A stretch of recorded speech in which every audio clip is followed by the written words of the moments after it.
마태복음 메시아 사역과 십자가의 길 두 번째 내용을 함께 보도록 하겠습니다. 오늘은 마태복음 15장의 내용인데요. 첫 번째로 장로들의 전통에 대한 이야기입니다. 마태복음 15장 1절을 한번 같이 읽어볼까요? 함께 읽겠습니다.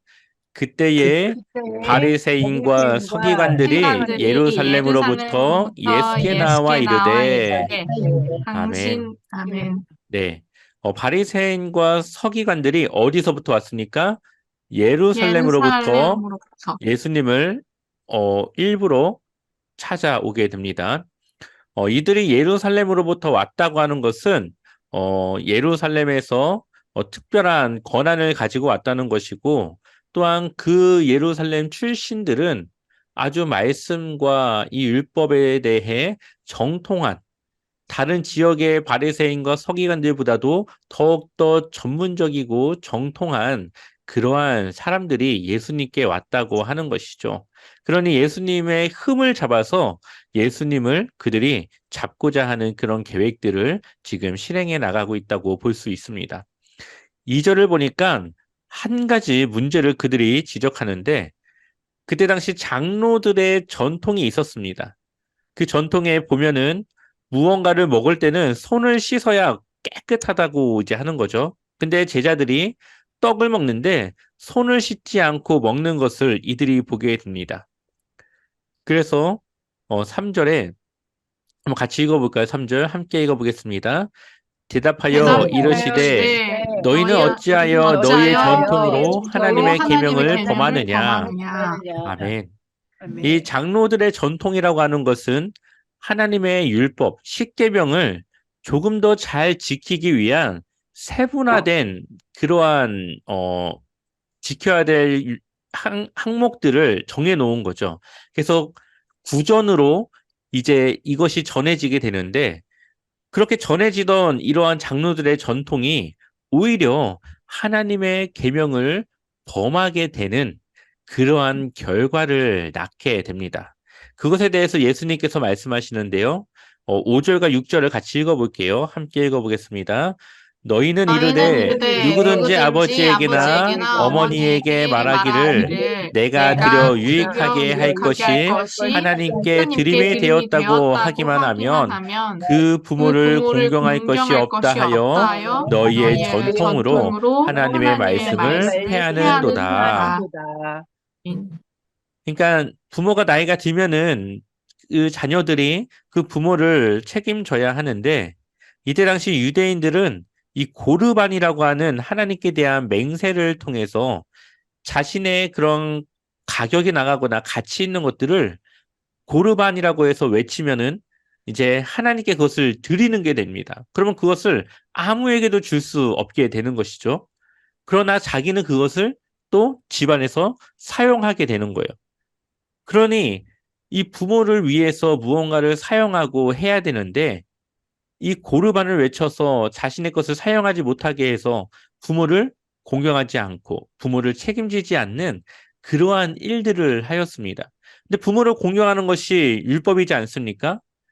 이것이 십계명의 그 말씀인데, 자신들의 그런 편법으로 하나님께 고르반으로 드린 그런 물건들 때문에 부모를 공경하지 못하는 율법을 범하는 일이 있게 됩니다. 그래서 결국 그들의 전통이 오히려 하나님의 말씀을 잘 지키는 것이 아니라 계명을 어기는 일들이 되어지는 것이죠. 어, 그래서 구약 시대부터 이사야를 통해서 예언된 말씀을 전하시는데 8절을 같이 읽어보겠습니다. 이 이 백성이 백성이 입술로는 나를 입술로는 나를 공경하되 공경하되 마음은 내게서 마음은 내게서 멀도다. 멀도다. 멀도다. 입술로는 하나님을 굉장히 잘 공경하는 것처럼 얘기하지만 그들의 마음은 하나님이 그들의 마음에는 없다는 거죠. 이것이 지금의 바리새인들과 서기관들, 유대인들의 모습이 바로 이렇다라는 것입니다. 그래서 구절을 보니까 사람의 계명으로 교훈을 삼아 가르치니 나를 헛되이 경배하는도다 하였느니라 하시고, 사람의 계명이라는 게 뭡니까? 장로들의 전통, 이 율법을 지키기 위한 세부적인 여러 내용들.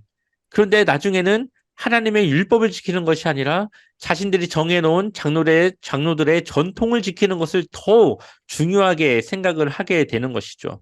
그러다 보니까 하나님을 공경하는 것이 아니라 도리어 하나님을 공경하지 못하게 되고, 또한 하나님의 계명을 어기는 일을 일삼지만 이들은 그것을 깨닫지 못하게 되는 것입니다. 그러면서 예수님께서 말씀하시기를 11절 같이 읽어보겠습니다. 입으로 들어가는 입으로 것이 들어가는 사람을 것이 더럽게 사람을 하는 것이 더럽게 하는 아니라 것이 아니라 입에서 입에서 나오는 나오는 그것이 것이 사람을 사람을 더럽게 더럽게 하는 하는 것이니라. 것이다. 아멘. 이들이 왜 손을 씻게 되었을까요? 그것은 제사장들이 제사를 지내기 전에 물두멍에 손을 씻고 하는 그러한 의식을 보편적으로 사람들에게 적용을 시킨 것이었습니다. 그러니 이것은 하나님이 그들에게 명령한 것이 아니라 그냥 자기들이 그렇게 하는 것이 옳다 생각하고 그것을 정한 것이에요. 그러니 그 자신들이 정해놓은 그러한 전통을 깨트린 것이 마치 율법을 어긴 것과 같이 여기면서 그것을 가지고 사람들을 지적하며 사람들을 이제 책망하게 되는 것이죠. 그래서 12절을 보면 12절에 보니까 이에 제자들이 나와 이르되 바리새인들이 이 말씀을 듣고 걸림이 된 줄 아시나이까. 그러니까 이 이야기를 듣고 지금 바리새인들이 화가 난 거예요. 자기네들이 지금 하는 그것이 잘못됐다라고 하는 예수님의 이 말씀에 화가 나게 됩니다. 그러자 13절에 예수님께서 하나님께서 심지 않은 것을 뽑을 것이다. 구약에는 하나님의 백성이었지만 그들이 이스라엘 백성들이 구약에서는 하나님의 백성이었지만 신약으로 넘어와서는 그들은 하나님께서 심지 않은 그러한 나무라는 것입니다.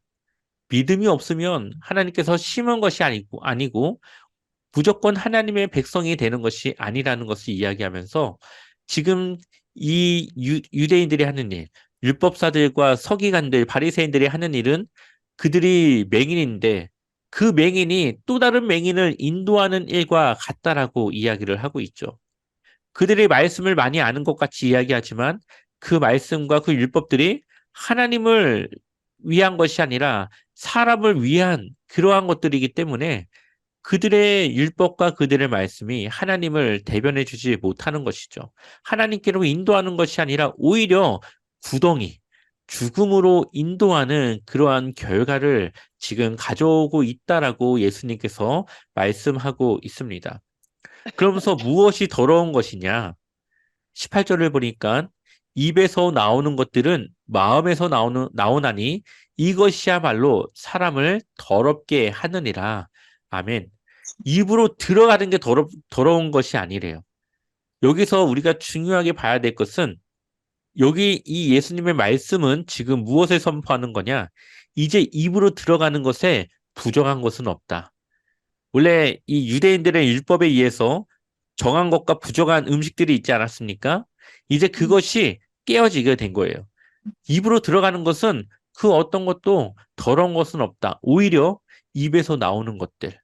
그것이 어디서 나오는 거예요? 마음에서 나오는 그 더러운 생각과 또 살인과 간음과 음란과 도둑질과 거짓 증언과 비방이 더러운 것이라고 이야기를 하고 있죠. 여기서 말하는 살인, 간음, 음란, 도둑은 6계명, 7계명, 8계명, 9계명의 10계명 안에 있는 내용을 말하고 있고요.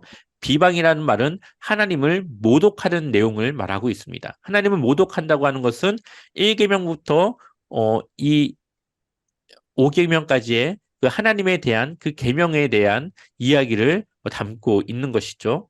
그러니 입에서 나오는 이러한 것들이 오히려 하나님의 율법을 지키지 않는 것이고 그들을 더럽게 하는 것이라고 이야기하고 있습니다. 결론적으로는 그들은 장로들의 전통에 의해서 자신들이 하나님을 온전히 잘 섬기고 있는 것 같이 이야기를 하고 살아갔지만 도리어 그것이 하나님의 율법을 어기는 일들을 하고 있다라는 것을 말씀하시면서 장로들의 전통에 권위가 없다라는 것을 오히려 그것이 하나님 앞에 죄가 된다라는 것을 이야기를 하고 있습니다. 그래서 제자들이 손을 씻지 않고 음식을 먹은 것은 아무 문제가 되지 않다라고 이야기하는 것이죠. 그러면서 20절 같이 읽어보겠습니다. 이런 것들이 이런 것들이 사람을 더럽게 사람을 하는 더럽게 하는 것이요. 것이요 씻지 않은 씻지 손으로 않는 먹는 것은 먹는 것은 사람을 더럽게 사람을 하지 더럽게 하지 못하느니라. 못하느니라. 아멘. 입으로 들어가는 음식이 사람을 더럽게 하는 것이 아니라 오히려 그 마음에서 나오는 더러운 말들과 더러운 행동과 더러운 생각들이 그 사람을 더럽게 한다라고 말하고 있죠. 그러면서 유대인들에 대한 그들의 가지고 있는 전통, 그들이 중요하게 생각했던 그 전통이 오히려 하나님의 말씀을 어기는 결과를 가져오고 있다라고 예수님께서 말씀하고 있습니다.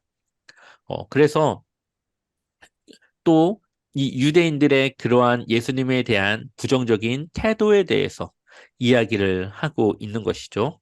두 번째로는 가나안 여인의 믿음입니다.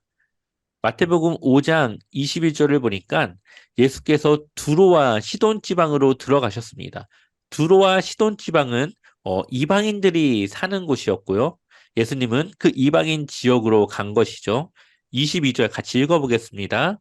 가나안 여자 가나안 여자 하나가 그 하나가 그 지경에서 나와서 지경에서 소리 나와서 질러 소리 이르되 질러 이르되 주 주 다윗의 다윗의 자손이여 자손이여 나를 나를 불쌍히 불쌍히 여기소서 여기소서 내 딸이 내 딸이 흉악하게 귀신 흉악하게 귀신 들렸나이다 들렸나이다 하되 하되 네. 여기서 보면 이 여인이 예수님을 부르는데 주라고 부르죠. 주는 주님이라는 말을 담고 있습니다. 그러니까 나의 주인이시라는 거죠. 그리고 다윗의 자손이라고 하는 것은 당신이 바로 구약의 그 메시아임을 내가 고백합니다라는 것을 의미합니다. 이 여인이 정말 예수님이 메시아됨을 정확하게 알고 고백한 줄은 모르겠지만 이 여인의 고백만 보자면 어떠한 유대인보다도 더욱더 예수님에 대해서 잘 알고 있었고 예수님이 어떠한 분이신가를 지금 너무나도 정확하게 부르고 있다라는 거죠. 그가 뭐라고 말합니까? 나를 불쌍히 여기소서. 지금 예수님께서는 불쌍한 자들을 향한 그 긍휼을 베푸시는 예수님이라는 것을 너무나도 잘 알고 자신을 어떻게 여겨달라고요? 불쌍히 여겨달라고 말하고 있습니다. 근데 그가 가진 문제가 무엇입니까? 딸이 흉악하게 귀신 들렸나이다. 그러니까 딸이 지금 귀신 들려서 죽음을 왔다 갔다 하는 그러한 상황에 처해 있다라고 하는 아주 긴급한 상황임을 이야기를 하고 있는 거죠. 그러니 이 가나안 여자의 이 마음과 심정이 어떻겠습니까? 지금 예수님이 도와주지 않으면 자신의 딸이 죽을 수도 있는 이런 상황 속에서 아주 간절하게 정말 예수님의 그 도움을 간절히 기다리며 이야기를 하고 있습니다. 자, 근데 예수님의 태도가 어떠했습니까? 우리 한번 23절을 읽어보겠습니다. 그러나 그러나 예수께서는 예수께서는 한마디도 한마디도 대답하지 대답하지 대답하지 않으셨다. 않으셨다. 않으셨다. 그때의 그때의 제자들이 제자들이 제자들이 다가와서 다가와서 다가와서 예수께 예수께 예수께 간청하였다. 간청하였다. 간청하였다. 저 저 저 여자가 우리 여자가 여자가 뒤에서 우리 우리 외치고 뒤에서 뒤에서 있으니 외치고 외치고 있으니 있으니 그를 그를 그를 안심시켜서 안심시켜서 안심시켜서 떠나보내 떠나보내 떠나보내 주십시오. 주십시오. 주십시오. 자, 여기서 그러나라는 말을 쓰고 있죠. 그러니까 그 여인이 요청했던 것과는 다르게 예수님께서는 그 여인에게 한마디도 대답하지 않습니다. 그 상황을 보고 있던 제자들이 예수님께 말하는데 예수님, 저 여자가 지금 외치고 있는데, 제발 좀 저 여자가 좀 잘 안심하고 떠날 수 있게 예수님께서 그 문제를 해결해 주세요. 라고 예수님의 제자들도 그 요청을 하고 있습니다. 근데 예수님께서 뭐라고 대답하십니까? 24절에 나는 오직 이스라엘 집의 길을 잃은 양들에게 보내심을 받았을 따름이다. 내가 이 땅에 온 것은 이스라엘을 위한 것이다 라고 이야기하고 있죠. 예수님께서 마태복음 10장에서 제자들을 파송할 때에 이스라엘인들에게, 유대인들에게만 파송했던 것처럼 자신 또한 하나님께서 이스라엘을 위해서 보냈기 때문에 이방인을 도울 수 없다라고 이야기를 하는 것입니다. 25절에 한번 같이 읽어보겠습니다. 그러나 그 여자는 그러나 그 여자는 나와서 와서 예수께 나와서 무릎을 예수께 예수께 꿇고 무릎을 무릎을 꿇고 꿇고 간청하였다. 간청하였다. 주님, 간청하였다. 나를 주님, 나를 나를 도와주십시오. 도와주십시오. 도와주십시오. 이 여인이 또 예수님을 뭐라고 부릅니까? 주님, 나의 주인이시여, 나를 도와주십시오. 예수님을 자신의 주인으로 여기고 있습니다. 예수님을 주인으로 여기고 있다는 건 무슨 뜻일까요? 그가 예수님께 속한 그러한 사람이라는 것을 보여주는 거죠. 하나님의 백성, 하나님의 종, 하나님의 소유된 자라는 것을 보여주고 있습니다. 결국 그녀는 하나님 나라를 소유하고 있다라는 것을 보여주고 있는 거죠. 주님이라는 그 호칭에 그러한 믿음이 담겨져 있는 겁니다. 근데 예수님께서 또 대답하는데 뭐라고 대답하십니까? 자녀들의 빵을 집어서, 자녀들은 이스라엘 사람들이죠. 개들에게 던져주는 것은 옳지 않다. 개들은 이방인들입니다. 유대인들은 이방인들을 개와 같이 여겼습니다. 왜냐하면 자신들은 하나님께 구원받을 자들이고 이방인들은 그렇지 않은 사람들이었기 때문에 유대인들은 언제나 이 이방인들을 개와 같이 여겼는데 예수님이 똑같이 나는 이스라엘 사람들에게 은혜를 베풀어야지 이방인들에게 은혜를 베풀어 줄 수 없다라고 이야기를 하고 있습니다. 27절 한번 읽어볼까요? 함께 읽어보겠습니다. 그 여자가 여자가 말하였다. 주님, 말하였다. 그렇습니다. 그렇습니다. 그러나 그들도 그들도 주인의 상에서 주인의 떨어지는 상에서 부스러기는 떨어지는 부스러기는 얻어먹습니다. 얻어먹습니다. 이 여인이 또 예수님을 뭐라고 부릅니까? 주님이라고 부르죠. 끝까지 예수님을 자신의 주인으로 여기고 고백하고 있습니다. 지금 이 여인의 이러한 고백들은 이 여인의 무엇을 보여주는 것이냐? 믿음을 보여주는 것이죠.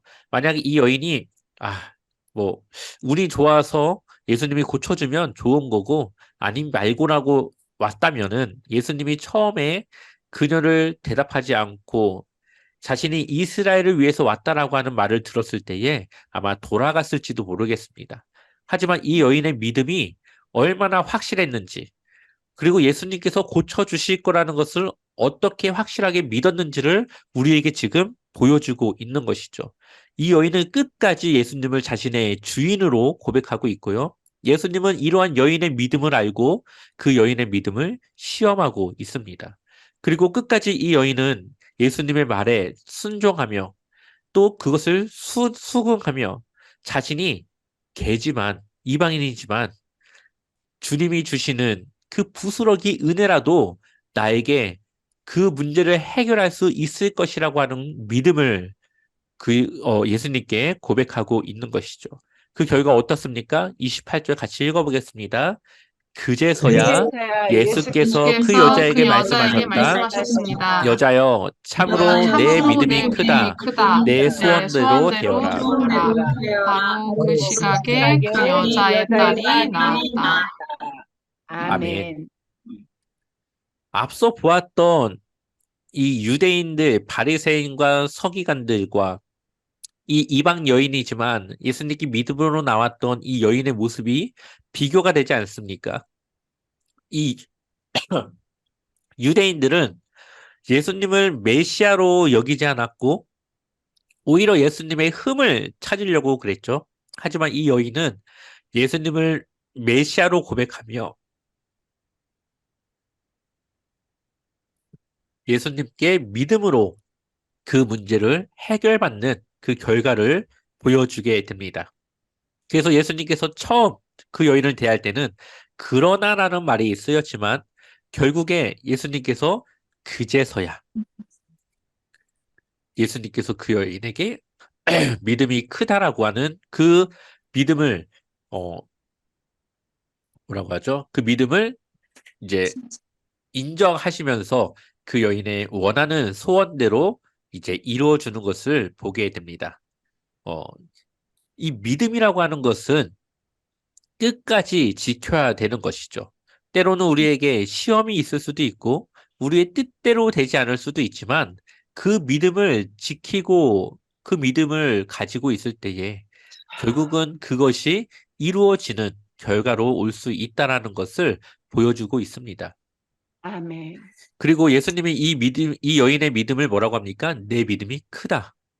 이 믿음이 크다라고 하는 말을 마태복음에서 이 가나안 여인에게밖에 하지 않습니다.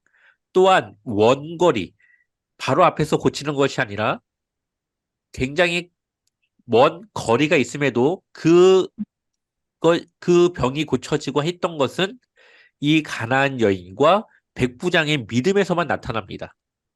두 사람에게서만 나타나는데 이것은 이방인들의 믿음이 오히려 유대인들의 믿음보다 더 크다라는 것. 그리고 예수님의 사역에 반응하는 사람들이 유대인들이 아니라 이스라엘 백성들이 아니라 이방인이었던 사람들에 의해서 그 믿음의 반응이 나타나고 있다는 것을 지속적으로 비교하며 보여주고 있는 것입니다.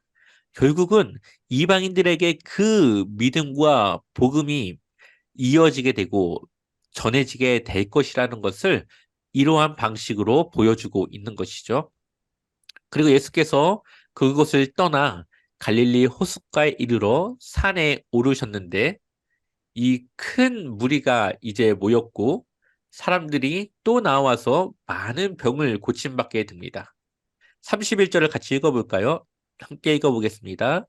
말 못하는 사람이 말하고 사람이 말하고 장애인이 온전하게 장애인이 되고 온전하게 다리 되고 저는 다리 사람이 저는 사람이 걸으며 걸으며 맹인이 보는 맹인이 것을 보는 무리가 것을 보고 무리가 놀랍게 여겨 놀랍게 여겨 이스라엘의 이스라엘의 하나님께 하나님께 영광을 영광을 돌리니라. 돌리니라. 아멘.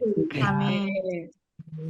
예수님께서 또 다른 사람들의 병을 고치셨고 그 병 고치심을 통해 이스라엘의 하나님께 영광을 돌렸다. 지금 여기 갈릴리 호숫가에 이르러 산에 올라갔다고 말씀하시는데 아마 이 갈릴리 호숫가 중에서도 이곳은 이방인들이 있는 곳이었을 거라고 추측이 됩니다. 이 지도를 보면 알 수 있는데요. 아까 두로와 시돈 지방을 갔었죠. 두로와 시돈 지방에서 지금 이 갈릴리 바다 쪽으로 온 건데 예수님께서 이 대가볼리를 지나서 이렇게 온 겁니다. 그리고 이 북동쪽에 이쯤에 이제 예수님께서 지금 도착하셔서 병자들을 고치신 건데 이곳은 이방인들이 사는 곳이었습니다. 그러니 예수님이 이 이방인들과 함께 지금 있고 그들에게 병을 고쳐 주었다라는 것을 지금 우리가 추측해 볼 수 있는 것이죠. 또한 예수님께서 4천 명을 먹이신 사건을 또 일으키게 되는데요. 32절을 읽어볼까요? 함께 읽어보겠습니다. 예수께서 제자들을 불러 이르시되 내가 무리를 불쌍히 여기노라 그들이 나와 함께 있은지 이미 사흘임에 사흘임에 먹을 것이 먹을 것이 없도다. 없도다. 이래서 그래서 기진할까 하여 기진할까 옮겨 하여 보내지 보내지 못하겠노라. 못하겠노라. 좀 오병이어랑 비슷하지 않습니까? 오병이어는 저녁이었지만 예수님께서 이제 이야기를 듣고 있던 이 사람들을 불쌍히 여겼습니다. 3일 동안 아무것도 먹지 않고 예수님의 말씀을 듣고 있던 이들이 혹시나 집에 가다가 쓰러지진 않을까, 이들에게 잘못된 일들이 일어나지 않을까 걱정하여서 33절을 보니까 제자들에게 먹을 것을 주라고 이야기했더니 제자들이 또 이런 물어보는 거예요. 어떻게 우리가 이 사람들에게 떡을 나눠줄 수 있습니까?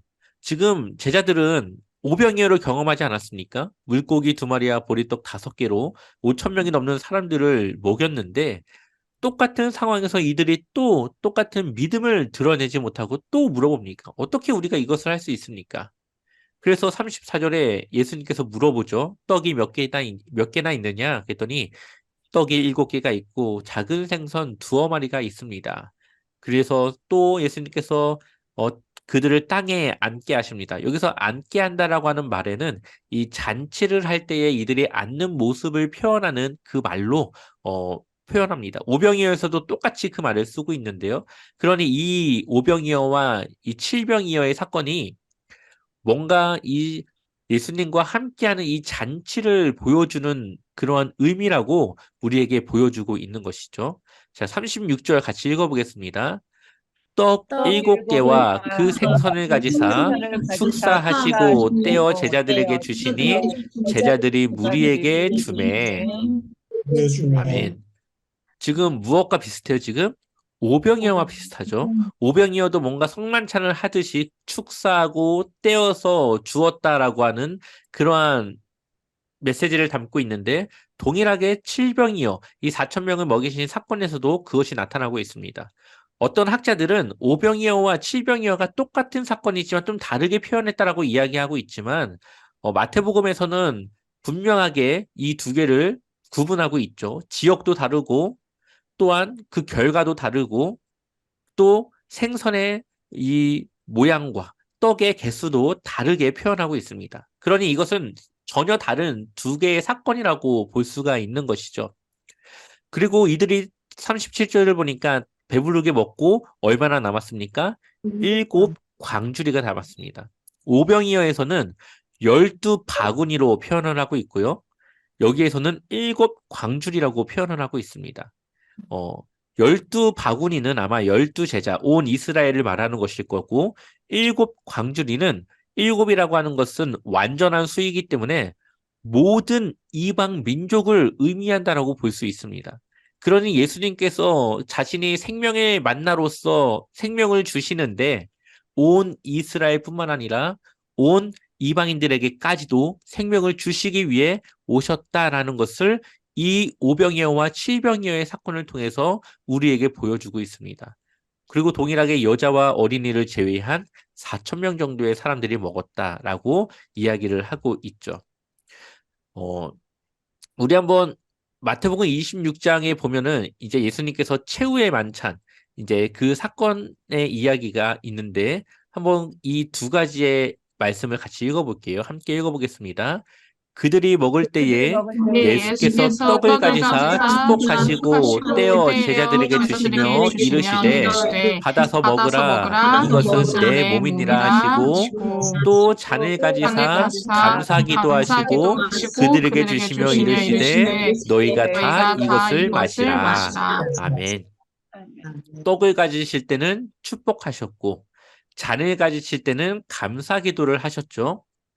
근데 우리 개역개정으로 보면은 오병이어나 칠병이어나 예수님께서 축사하셨다라고 표현을 하고 있지만 이것을 세번역 성경으로 보면 오병이어에서는 축사가 아니라 축복하셨다라고 사용하고 있고요. 칠병이어 사건, 오늘 우리가 보았던 이 사건에서는 예수님께서 감사기도를 드렸다라고 표현을 하고 있습니다. 그러니 예수님께서는 이 최후의 만찬 때에 의도적으로 떡을 가지실 때는 축복이라는 말을 사용하시고 잔을 가지실 때는 감사기도라는 말을 사용했다라는 것은 이스라엘 백성들을 위한 오병이어 그리고 이방 민족을 위한 칠병이어의 사건을 의도적으로 이 최후의 만찬 가운데 드러내셔서 예수님께서 온 이스라엘과 온 이방인들을 향하여서 생명의 떡으로 오신 예수님이라는 것을 또한 그의 피 흘리심이 온 인류를 위한 것임을 이야기하시고자 하는 메시지가 그 안에 담겨져 있다는 것을 우리가 함께 볼 수가 있습니다. 그리고 나서 예수님은 다시 그 무리들을 흩으시고 다른 지역으로 옮기시면서 이제 15장의 말씀이 마무리되게 됩니다. 네. 오늘은 여기까지 하고요.